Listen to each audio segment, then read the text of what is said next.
What's up, guys? It's Arrow here, and a friend of mine recently tweeted Mod Ash saying that Clan Wars was far from ideal, and Ash tweeted him back saying, what would you do to fix it? And my friend came to me and asked me to do a video on it, and I was more than happy to, because I love Clan Wars. I've been participating since the release. I think it's probably my favorite update to come out on the game. I used to lead a couple of teams. I used to lead Postmortem pre-EOC. It was a top warring team I led. I was Warlord for the Resistance, which was rank 1 RSB, and I currently run the Revival of the RSB, which is a ranked warring ladder hosted on the RuneScape forums, and I also run Immortal Brotherhood, which is rank 1 on the lower leagues. And so when my friend came to me and said that I had the opportunity to show Jagex what I would change if I could tweak Clan Wars a bit, I was excited. So I have 3 basic things that I want to go over today. I want to go over making Clan Wars more spectator friendly, I want to go over the maps, and I want to go over how spearing works in the game today. Let's get started. Alright, so to show you some of the issues with spectating, I've got my 2 accounts right there. They just went in the portal. Now watch this. Both of them have their private chats off. So, let me leave the CC first. So both of them have their private chat off, right? Now, because of this, I cannot watch this fight. I have to have the name of somebody, and even if I type in the name here, private chat's off. I can't watch this war, which is silly. Back in pre-EOC, there was a spectate a random clan button, and you could just watch a fight. Now, I think that that's good, and it would be better than what we have right now, but I also think that we can make it better. I think that we could make it so that you could see a list popping up, like the one that's on your screen right now, showing you, look at this. These are all the clans that are fighting. This is their CC names, if they want it. If not, it can be hidden. And this is how many people are on each side, so that you can, choose to watch the fight. So, if you're going to spectate this war, you'll notice that both dots are white, and that's kind of a pain, right? It's not too bad when it's 1v1, but this isn't Duel Arena, this is Clan Wars, and if there's 60 people on each team, it's very hard to tell who's winning, who has the upper hand, and what's going on if there's no difference in your minimap. So I feel like whatever side you get placed on, like if you're placed on the southern viewing side, then everybody on the southern team should be blue to you, regardless of whether you're in clan chat or not. I feel like it would just greatly improve the viewing experience for everyone.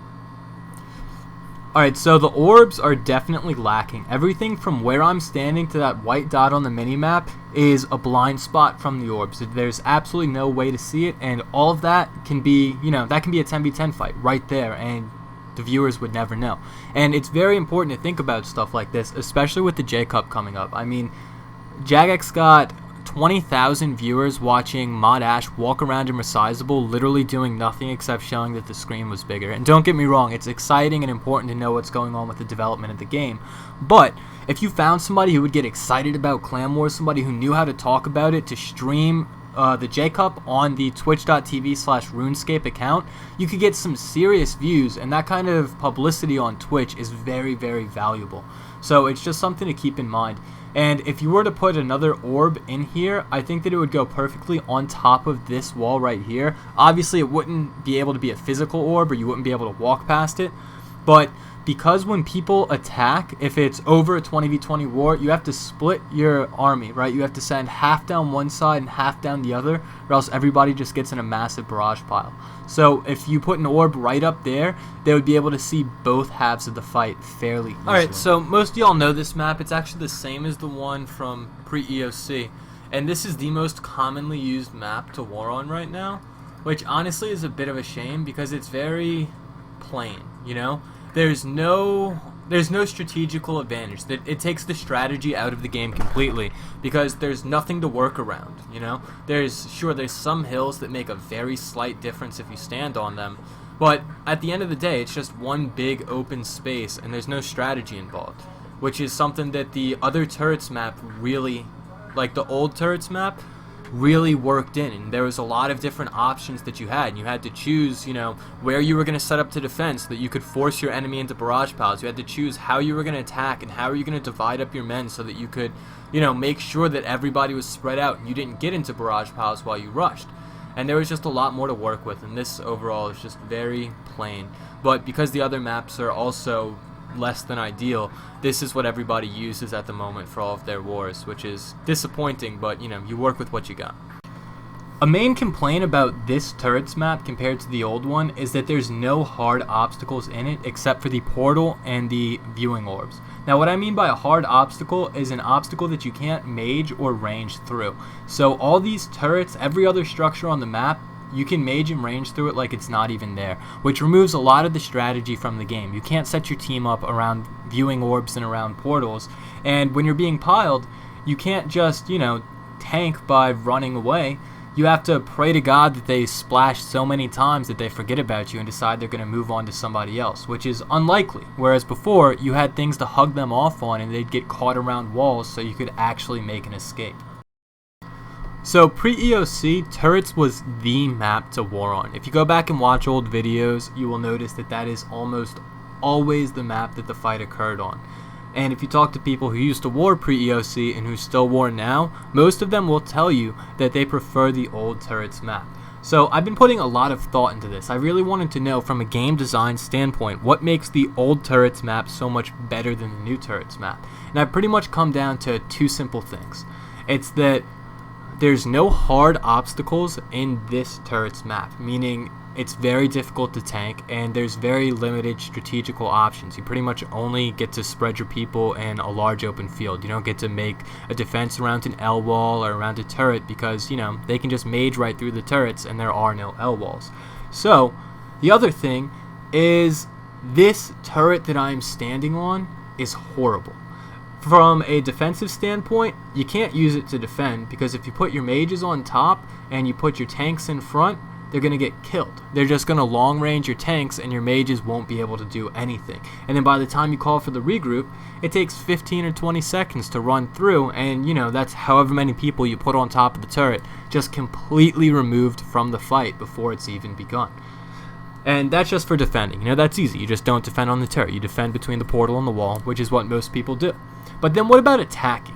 When you attack, there is two ways to get to that defensive point, and it's on opposite sides of this turret that cuts the map in half.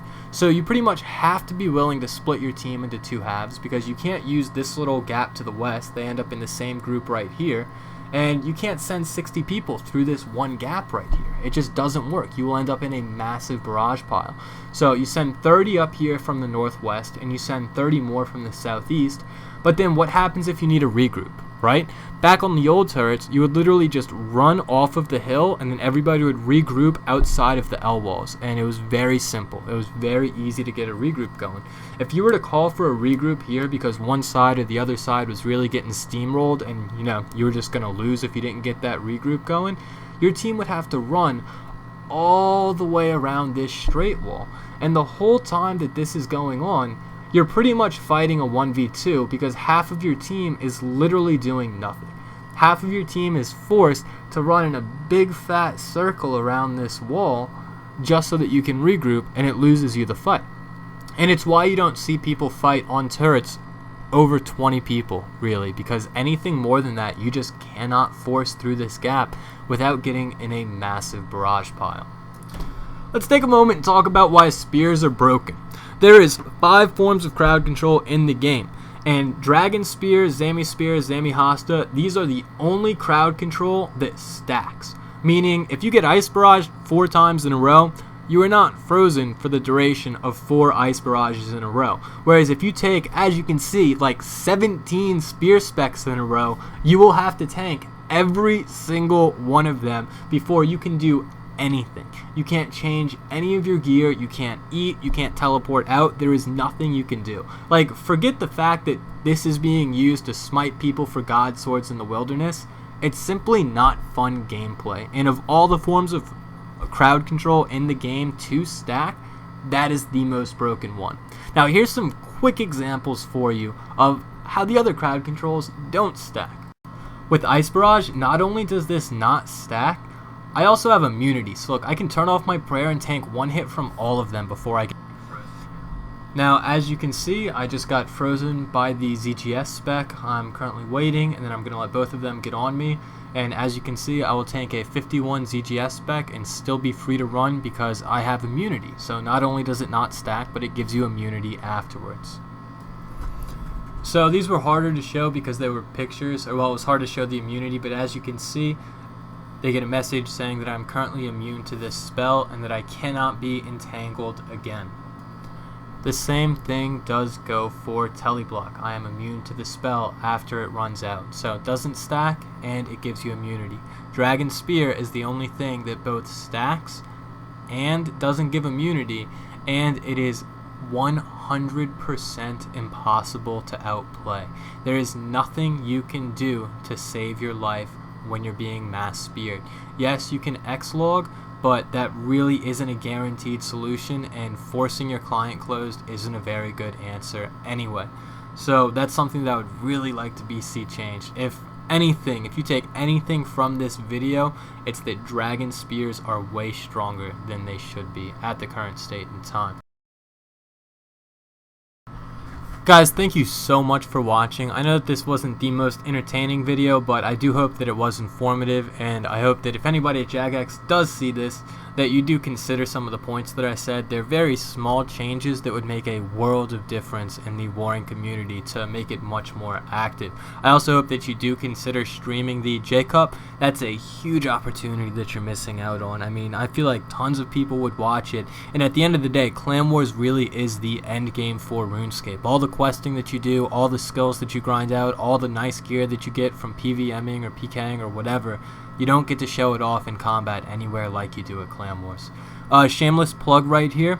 The RSB hosts a community war every Sunday, or I'm sorry, the first Sunday of every month at 3 p.m. Eastern. Everybody is more than welcome to come. Everybody who shows up is allowed to fight. I really hope to see y'all out there.